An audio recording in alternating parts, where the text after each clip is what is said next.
But our guest speaker tonight is no stranger to local politics. She's a former member of the Newport-based school district. She was a member of the Costa Mesa City Council and served as mayor of Costa Mesa. And currently she's serving as the vice chair of the Orange County Board of Supervisors. She's the chair of the Orange County Housing Finance Trust and also serves on boards of the Orange County Transportation Authority and Orange County Fire Authority. Katrina represents Laguna Woods in the 5th District, and I think that we need to make sure that in the upcoming primary election in June, we keep her where she is tonight. Please join me in welcoming Katrina Foley. I'm great. We just came from San Juan Capistrano. We have these monthly wellness walks, and this year we've targeted retail centers and plazas, and so we went to the River Walk for our monthly walk. We had a young man who grew up in the area give us a whole history tour of the area, so it was fun. So I'm all pumped up because I had my walk.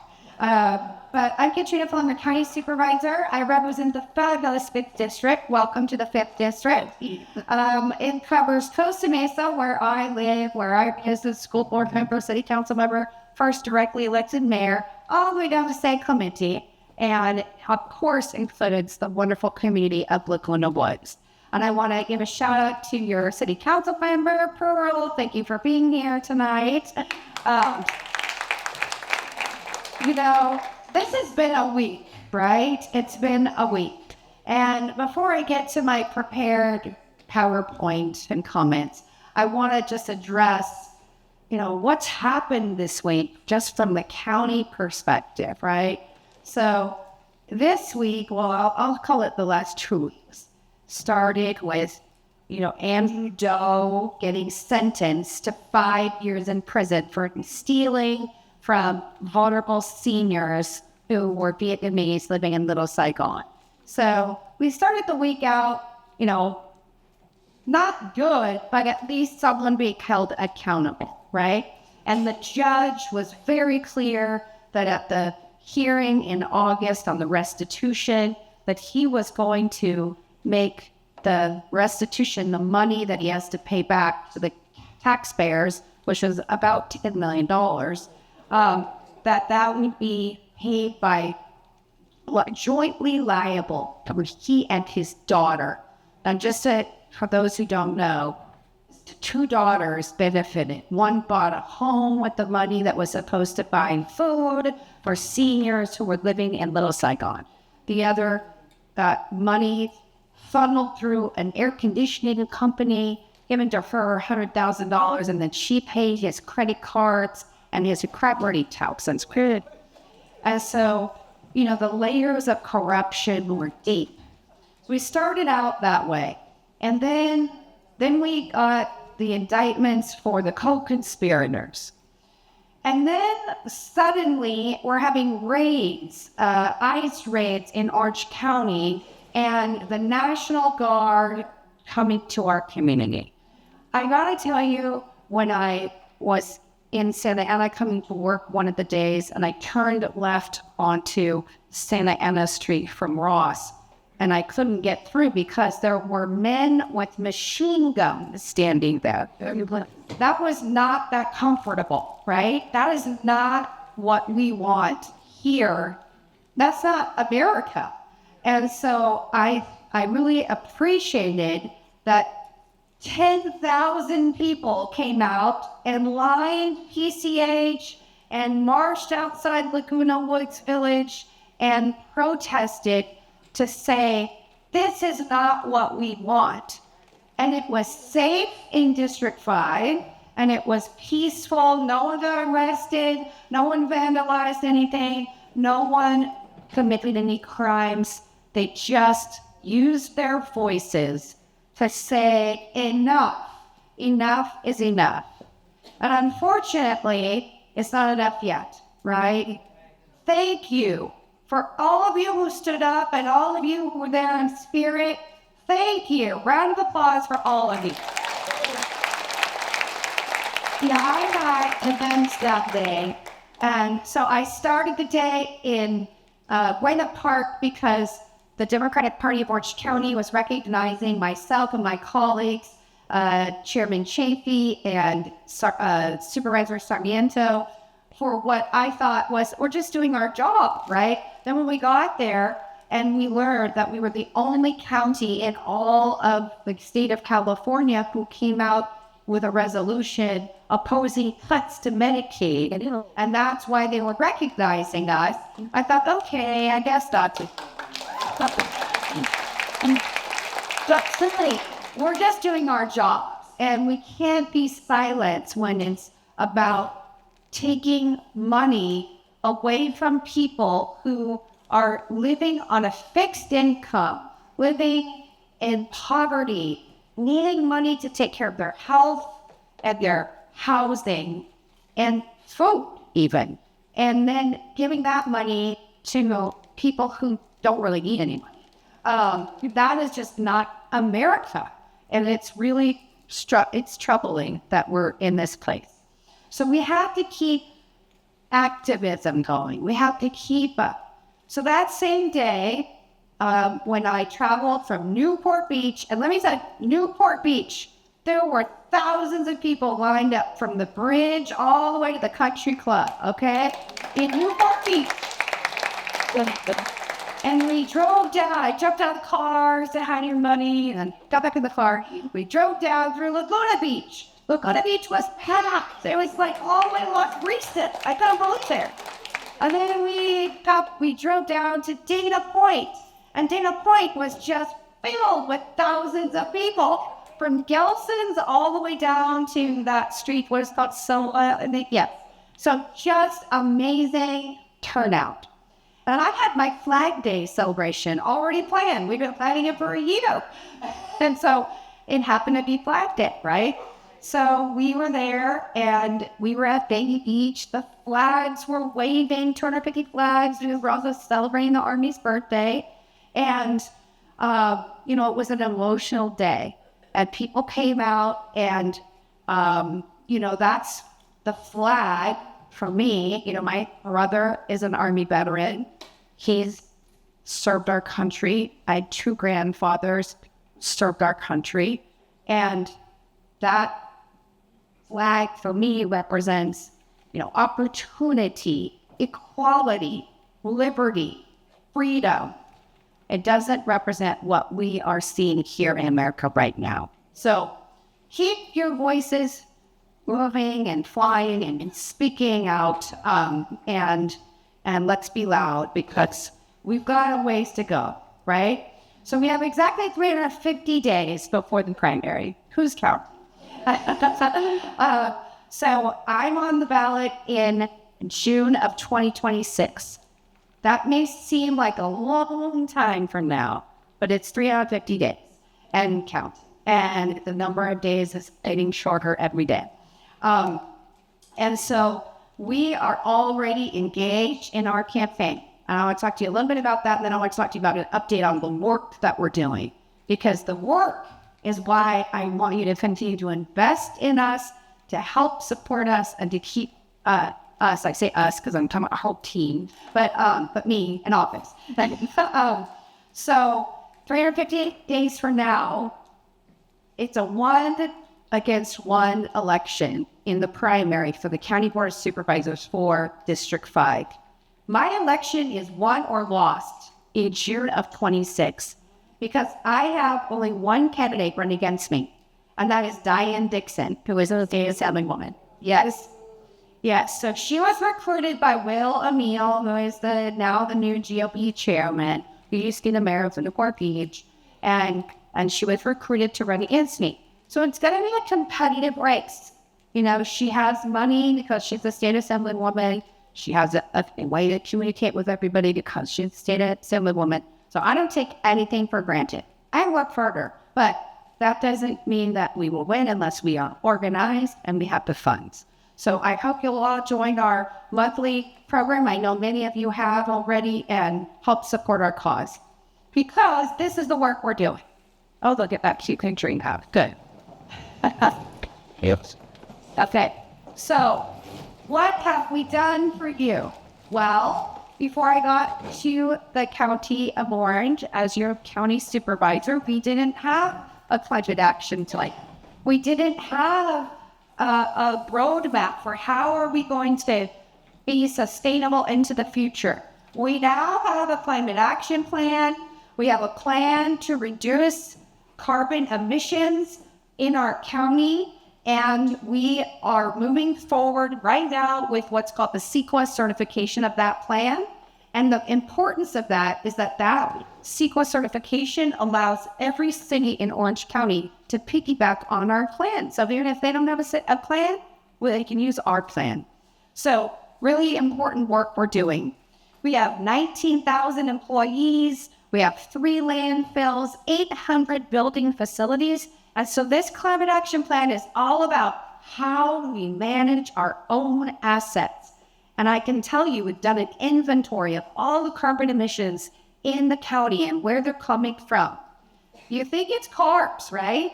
No, I was shocked. It's the landfills. The landfills make up 87% of our carbon emissions. And we have a plan that I'm working with our waste and recycling director on it's smart technology. It'll capture the gases and repurpose them, and we can reduce our carbon emissions down to about 30% with this plan. So that's our target. Yes, that's good for all of us, right? We also have created this coastal resiliency coalition. We're working on things that I never thought I'd work on. We're working on sand, getting sand on the beaches, right? I'm a lawyer. I went to law school. I got a degree from UCLA in English literature and women's studies.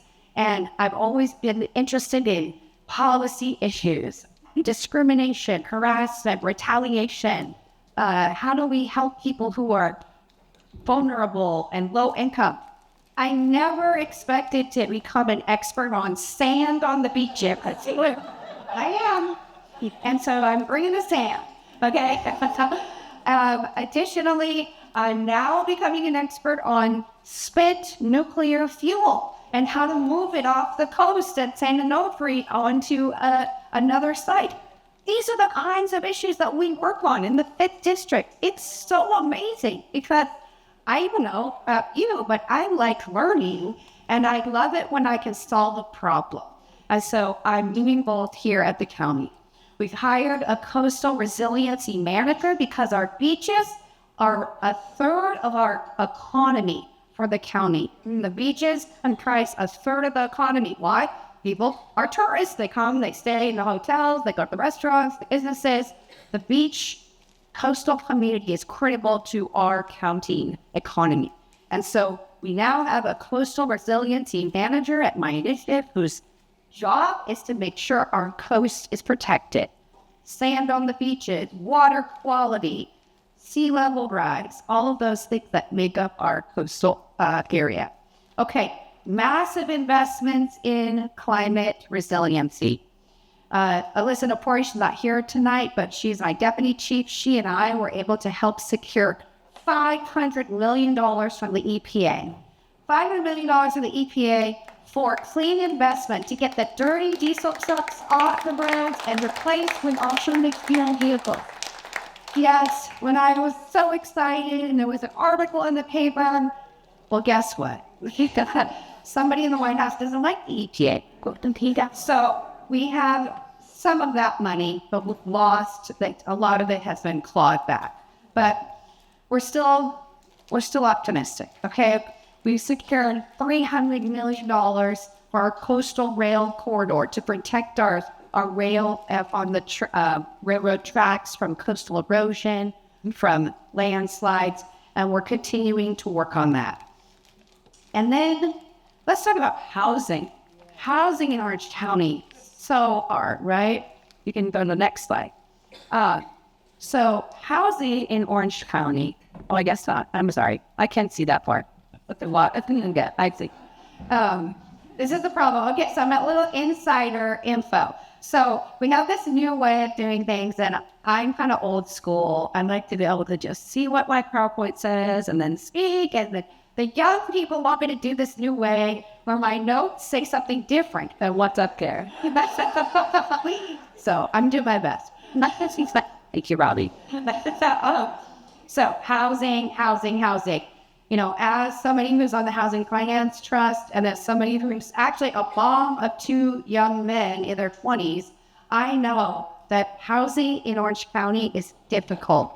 It's hard if you don't already own your house, or you aren't already in at a great rate for your rent. It's hard to move here. It's hard to stay here. UCI has actually done a study to talk about what they call the brain drain. We are educating people, smart humans who are getting to know all about the most innovative technology and policies and initiatives, and they're moving because they can't afford to live here. So what happens when we don't have any people that are going to be here to take care of all of us, to do the work, to innovate? We have to fix the housing crisis. So we are working diligently to bring more housing in the right spots for Orange County. Housing near job centers, housing for seniors. You all live here in Laguna Woods. You have a lot of great housing here, but not every place in Orange County is like Laguna Woods, as you know. And so how do we build more community so that seniors who are living in maybe big houses that are too much for them, and they don't actually want to live there anymore, but they're not a place to go. And so how do we create that continuum of housing? So that's something we're working on. We changed our Orange County housing funding strategy, and I get really wonky about this, so I hope that it's okay. But I really love the work and the policy and the initiatives that we bring forward, as I want you all to know about them. So in Orange County, before we got there was a policy that if you got a housing voucher, so a housing voucher that was attached to a development, and that gave that developer, let's say 10 vouchers per development, and they would stay with that project, those 10 units, for 55 years. Our policy at the county was only to utilize 4% of our housing vouchers for that type of voucher. Instead, we were just passing out housing vouchers to people to go find a landlord that would accept the housing voucher. And guess what? They weren't accepting them. So we flipped it. We now have 20% of our vouchers are being used in affordable developments where the unit will be for 55 years affordable. And that will make a big difference in having consistent access for people to have housing in Orange County. So that's something we've worked on. Yes. And just to give you some numbers, it's actually helped us with about 1,100 new units in Orange County. Yes. Families, veterans, it's really important. So now working on veteran support. Like I said, I'm a granddaughter rather, of two veterans. My brother is a veteran. And so veterans issues are really dear to my heart, and I'm very committed to the cause. We met with our housing and urban development team. We met with HUD in DC last year, and we're able to get them to change the HUD housing rule so that if you're a veteran and you are on maybe you're medically disabled and retired medically from the military, you get about $6,000 a month, thereabouts. Well, that prevents you from being eligible for HUD housing here, okay? So we were able to change that rule. We went to DC, we lobbied, they changed the rule. This is with the help of Congressman Levin as well. They changed the rule, and now if you're medically disabled and retired from the military, you still qualify for HUD housing, so we can keep veterans housed. Okay, let's talk about public safety. Yes, there we are. Okay, so, we all know that as elected officials here, our number one goal is to make sure everyone stays safe. And safety means so many different things, right? It's safe in your community, in your home. It's safe if you're a business owner in your business. It's safety from wildfires. It's safety on pedestrian areas from e-bike riders. Okay, safety means different things to different communities, and this district is very diverse. And so we've been tackling safety from so many different angles, and I'm really proud of the work we're doing to keep our community safe. We were able to secure $15.1 million to combat organized retail theft in Orange County. And that was a big deal that you're not hearing talked about anymore, because we have all of our deputy sheriffs and our local police all collaborating together. We've kind of shut that down.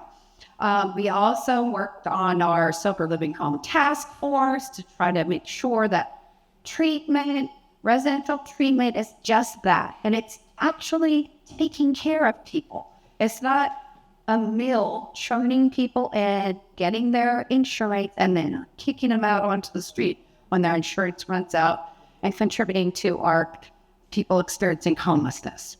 We've also worked on 2 initiatives recently. One is a ban on the sale in like smoke shops, retail shops, Walmart, of nitrous oxide.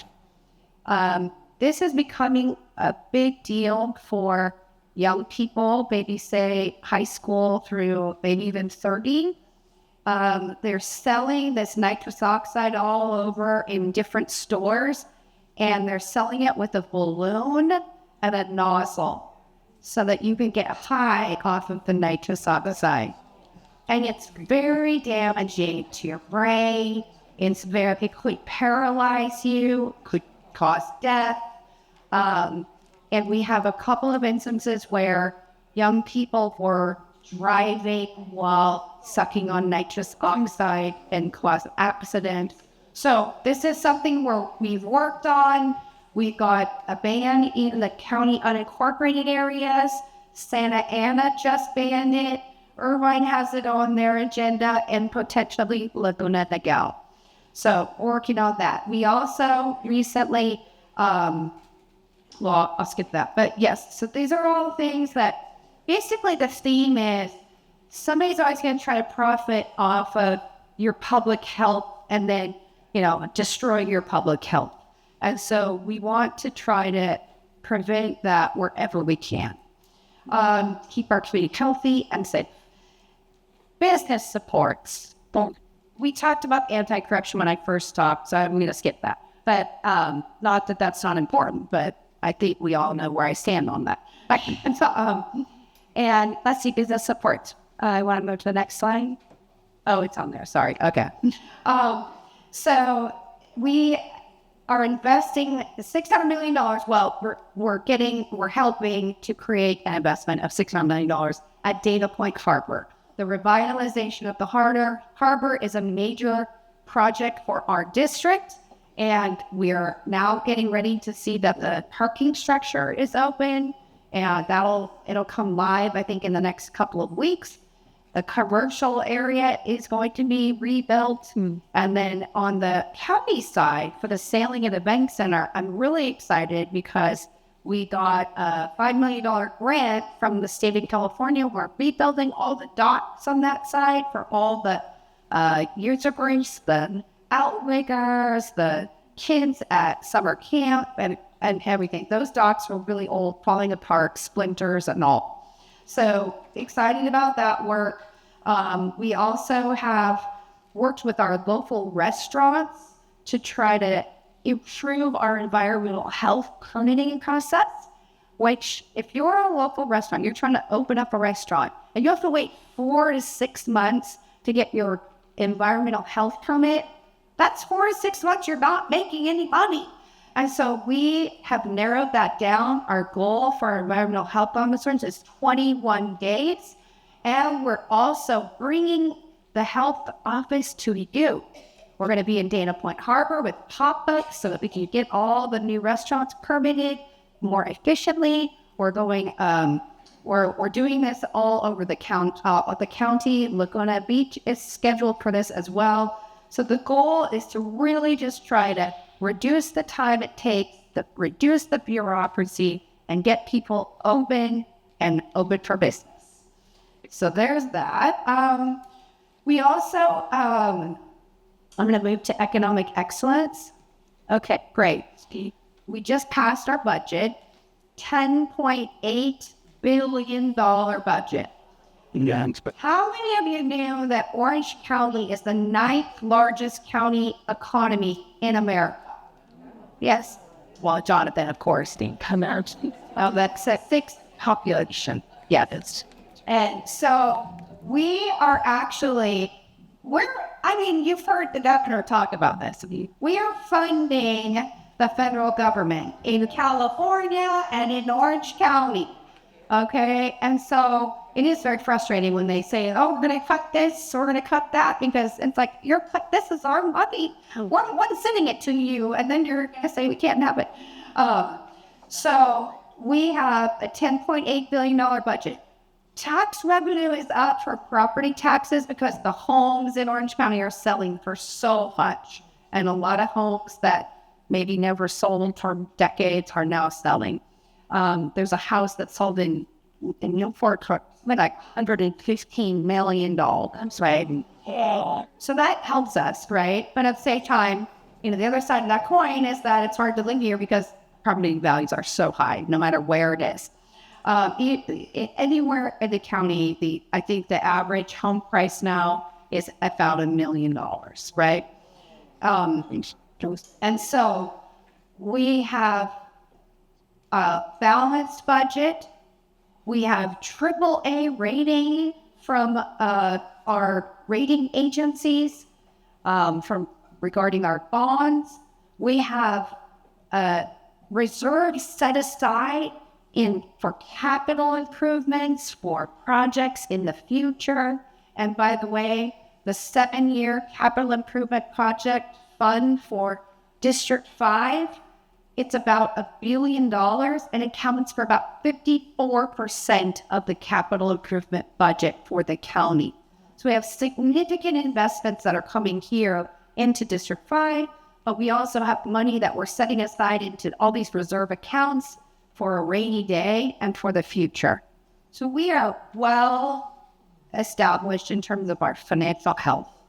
But that's not to say that we don't have struggles, because we have uncertainty. We don't know what's happening at the state level.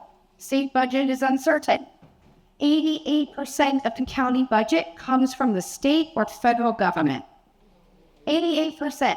I'm working on how do we get a little more balance? How do we utilize our parcels, our assets that we own in Orange County to create revenue opportunities? How do we develop some of these parcels into commercial centers where they're near commercial so we can create revenue? We set a meeting at the Great Park about some parcels that we own there that are just vacant land. How do we do something to create revenue so we're not so dependent on state and federal government? So we're working on that. But federal funding is all at risk. We have $500 million that has been identified as funding cut risk. So keep sending postcards to young Kim. We just need 3 Congress members to make the right decision and be about America, not about Trump. Okay? That's it. So we have, we kind of talked about that. Why does it matter, District 5? Let's talk about that. I know everyone gets excited about working for the congressionals, and they get excited about the other offices that are coming up. But the County Board of Supervisors, we have an opportunity to secure a Democrat majority in this election that we will have for the next, probably 8 years, right? So we have that opportunity, and we need to win in June, and then I can take all my machine and help Connor win in District 4 in November. But it matters who gets elected to the County Board of Supervisors, because This is where whatever funding comes from the state or federal government, this is where the implementation is done.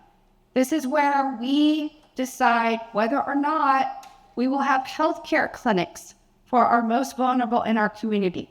This is where we will decide how we will manage impacts from people experiencing homelessness. How will we build out permanent supportive housing? Will we build out permanent supportive housing? How will we create our master plan for aging? And will it include all the issues that our community cares about? This is where we actually decide just things that affect your every single day lives.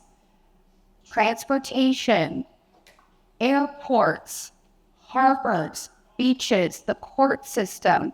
These are all in our jurisdiction. And I'm just asking that when we start asking for help in January, you all, by the way, I know you'll do this, but you do it in every election. You have a machine here with all of your activism. It's so refreshing, right? But we need your help. We need your help in Laguna Woods, but we need your help outside of Laguna Woods. Sign up to volunteer. Call 5 friends and ask them to donate $5 a month to our campaign. Do whatever you can to help engage people in our campaign, because we're going to build the machine for the June primary, and then we overlap with Mike Levin, Dave Men, and Young Kim's district. So we will have all of that machine humming really well as we move into the general, and we keep our congressionals, and hopefully we flip the congressional seat, right? Yes. So all we need is 50% of the vote plus 1 vote. 50% plus 1 vote. So a strong, what's happening in the, I'll comment on this just real briefly, because there's so many candidates, so many Democrats running for the Young Kim seat, and they're all asking me for endorsement, right? And I said, well, I'm going to stay out of the primary because I can't pick. There's so many good candidates, right? But I say to every single one of them, I'm like, bring on more Democrats, because the more Democrats, the better for me in the June primary. More Democrats getting turned out by all these candidates. So we have some good options there, and they'll fight it out, and it'll get narrowed down eventually. What are we doing? We have our spring. Let me do this slide real quickly. So this is a really important slide. So you see the top, it's kind of hard to see here, but the top slide, this is the registration for District 5. So this is all District 5. You see all that red? Okay. That's the registration. What I won in 2022, it's R+7. It's now about R+5. But nonetheless, that means Republican advantage plus 5 points. So down here on the bottom, this bottom slide is where we won. And you can see, we're green, right? Yeah. You can see all that green. Now, compare that to the registration. We won in areas where we were not expected to win. So we just got to keep that going. And I appreciate the South County area, Rancho Mission Viejo, Laguna Woods, that whole area down there. Really important to our election in 2026, because we outperformed the registration in South County.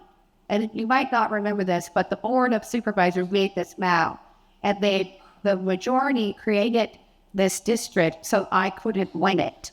And we won. We're going to win again, right? All right. So I'm going to move on. Get involved. Help us out. And let us know what issues we can work on here for you. Let us know about events that you're having here that we can support. Help us to know about your communities so that we can serve, because we're here to serve. And I just really am privileged to be able to be here tonight and to be able to hold this position. And at this moment in time, when we have so much uncertainty and struggle. So thank you all so much. Okay, please comment on the special election results and 108. Woo, woo, that's what I called it then. No, I think what happened in Huntington Beach is a perfect example of how organizing matters, knocking on doors matters, coordinating with different groups matters, and worked really hard. Kathy Ryder for the win. Okay, thank you for that question.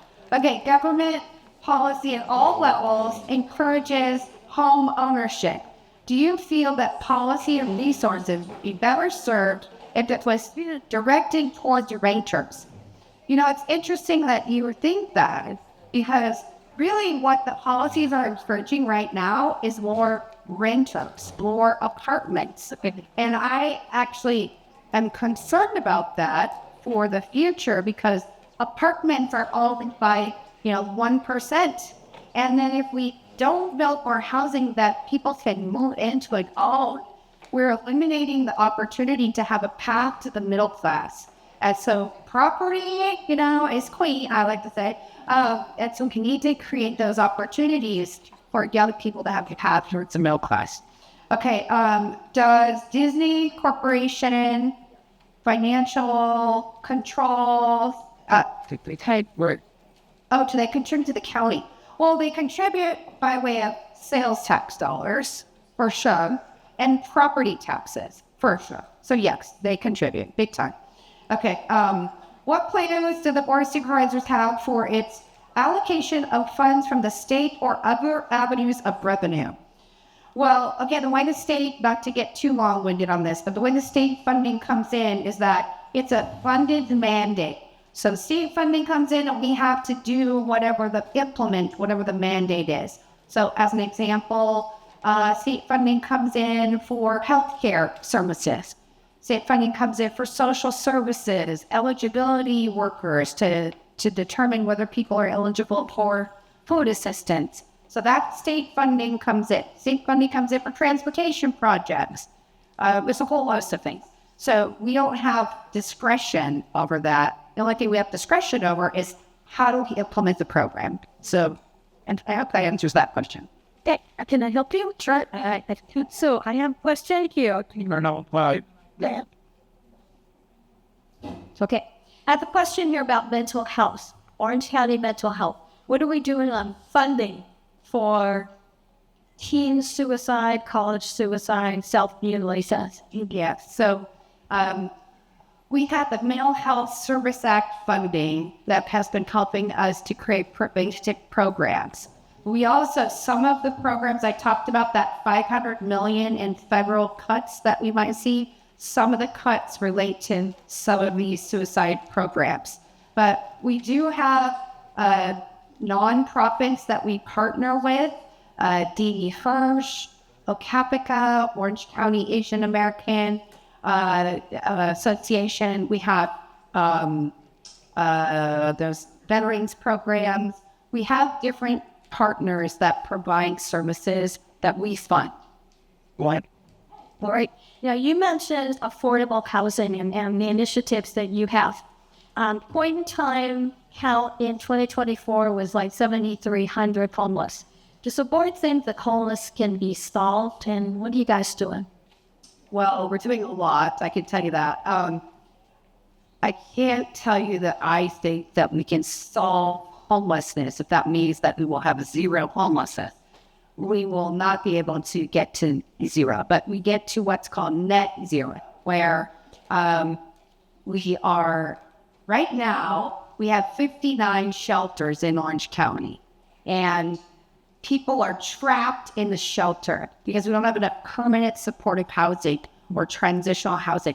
They can't get out of the shelter even if they wanted to. There's no place for them to go. So we need to build out the permanent support housing, which we are doing.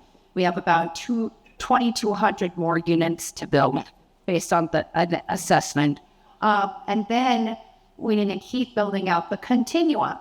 There's a new stat that I find to be just, people are always shocked. And that is to be eligible to qualify for low-income housing, like affordable housing developer builds a project and you want to get on the wait list to be, a renter there, to be able to qualify for a low income, you can make $96,000 a year. Why is that? That's amazing, right? Well, that is because the formula is 30% of your income. The standard is you shouldn't spend more than 30% of your income on your rent. And so in Orange County, all the rent is so high, you have to make $96,000 a year to qualify for 30% of your income paying your rent. So that is mind-blowing, but so we have to keep building more housing that addresses workforce housing. We've got a couple of projects at the work right now on that, and we'll just keep working on it. What about the hotels? Like the empty hotels in here? Right. Well, I can't speak to Anaheim because I kind of represent that area, but I can tell you that in District 5, we have something called Project Home Sheet, where we've converted motels that were dilapidated, crime magnet motels, and we've converted it into apartments. And we've done that in Costa Mesa, we did it at Huntington Beach, there's some at Buena Park. We're working with Newport and Costa Mesa on Bristol, and we're able to help people have wraparound services. It's a safe, secure home. It's an improvement for the quality of the overall community because you're going to reduce crime and people have housing. Very good. Speaking of affordable housing, do you have an update on the Chet Holyfield ziggurat building? Okay, that is in our district, but that's a city jurisdiction. Well, it's actually federal government. The update is there was a bidder.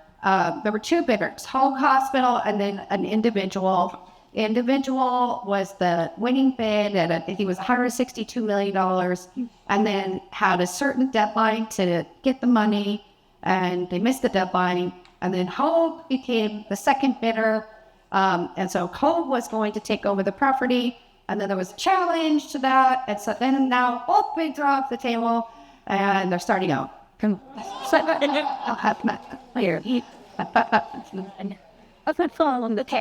the DMV here closed. I know. I wrote a letter opposing that. Okay. And that's about it. Well, there was nothing. By the time I learned about it, it was like the 2 days before something. And the state is a state entity. They made the decision to close this. I didn't agree with that, but there wasn't much time for me to do anything about it. So I think you're gonna have a similar. Okay, what can we do when the Supreme Court doesn't follow the Constitution? Elect a new president.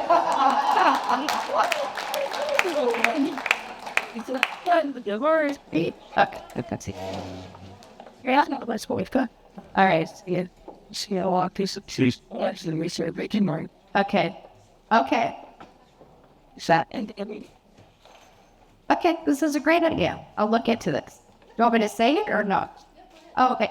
So this is someone who is sharing that San Diego has low-cost, low-income housing. Please look at the $300,000 to $400,000 cost of homes with income limitations. And limited profit is sold. Yeah, this is exactly the kind. We have to get houses back to being in that range, 300 to 500,000. Otherwise, who can get the down payment? You can't, unless you already have a house or unless you have rich parents, you can't buy a house, and that's not good for us. And watching. Okay, all right, and my sticky one. Okay. So you mentioned Andrew Dome, the former supervisor, and I believe he pled guilty to stealing about $12 million. Apparently, as you say, he's supposed to be paying that back. Along with that, August 15th, we'll find out what happened. Okay, the Orange County District Attorney just got penalized, right? So the county has to pay what, between $2 and $3 million? Well, so that's a jury verdict. So this is a jury verdict for $3 million, and then he got sanctioned by punitives. That's what it's called. So then the jury also awarded punitive damages that he has to personally pay for $25,000. So the 12 million and the 3 million, is that hit our budget? How do we make up for that? Yeah, so the $3 million will for sure hit our budget. We've already hit the budget with the cost of the litigation because he is indemnified by the county. So we had to cover the defense costs. And we chose, and I want to make sure people understand this because some people are like questioning this. Why did you pay for his defense? Well, we chose to pay for that. We had to pay for the defense because he's indemnified as a county employee. Additionally, we chose to select the lawyer so that we could, make sure that we could control the cost. Okay. So there's that. As it relates to the Andrew Doe money, how that money was federal money that came into the county for the American Rescue Plan and the CARES Act. And so from the federal government. So they bought houses. There's 6 houses, right? Five or six houses. And so those houses have all now are being leveraged by the Department of Justice. So those houses ideally are going to get sold, and then that money will get reimbursed to the federal government. The county has put forth to the court for this August hearing what our losses are so that we can get reimbursed our losses as well. And then in addition to that, we're suing Andrew Doe and all the co-conspirators in the civil matter to try to recoup the funds to the taxpayers. I know we're doing what we can do. All right, let me Aggressively, I might add. a lot of us panel advocates and the grand jury a couple of years ago found a lot of misgivings on how the animal shelter was being treated. What's the board doing about that? Well, the animal shelter, we've gone through a whole lot of changes at the animal shelter. We have a new director. We're in the process of creating a strategic plan for the shelter for the future. We also just in our current budget voted so that we have extended hours. We have more people working in the shelter so that people can walk through the shelter without having to make an appointment. That was a big deal that people were concerned about. So we've been trying to systematically address all of the concerns that we can address. There's one issue that we can't do quite yet that we all want to do, but it's a penal code violation. And that is do this spay and neuter and release. So people want us to get the cats and spay, neuter, and release. But that's actually a penal code violation, which means that if our staff do that, they are subject to a misdemeanor. So if we can't put our staff in that, we could try to change the law at Sacramento, and we haven't had much success in that. But we'll keep trying. Is that a state law? It's a state law. Because it are trap and neuter and release. And there's lawsuits that are pending about that. Yes. Yeah, people can sue us, and they're suing San Diego. Stop it. Yep. I don't have any more questions. Anybody have a question? You have a couple of minutes. What do the restaurants are going to be open at the harbor? Well, the restaurants are open now. Oh, I mean, The new ones. So the schedule contemplates the whole harbor open and ready by summer of 28. But it'll be in phases, right? So restaurants will start to open, but the whole thing, the 2 hotels, all the commercial is spring, summer of 28, because we want to be ready for the Olympics. But between now and then, different restaurants will open up. Any other questions? Yeah. Oh, yeah. Hi. Any updates on the Laguna Hills Mall? Oh, Laguna Hills Mall. Okay, Laguna Hills Mall is no longer. So I heard at a meeting last week, and I don't have a current update on this, that they had on their city council agenda the Laguna Hills, the developer and the property owner is coming forward with a new plan. Yeah. So I don't know what that new plan is right now. Yeah, I can know. So Hey, thanks for coming. Thanks so much. Can you tell us all how we can participate in Board of Supervisors meetings by email or by Zoom, things like that?